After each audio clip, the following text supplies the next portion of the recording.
papa na kusoma avant hotel misa baba mayola tata mayola hotel.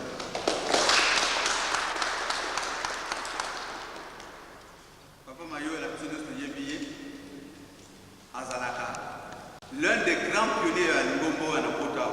C'est quoi comme on est dans l'Angola na mokola leo nzambe asali kuto za ne ndongo bayenze la mokola papa. Comment tu as dit que tu as dit que tu as dit que tu as dit que tu as dit que tu as dit que tu as dit que tu as dit que tu as dit que tu as dit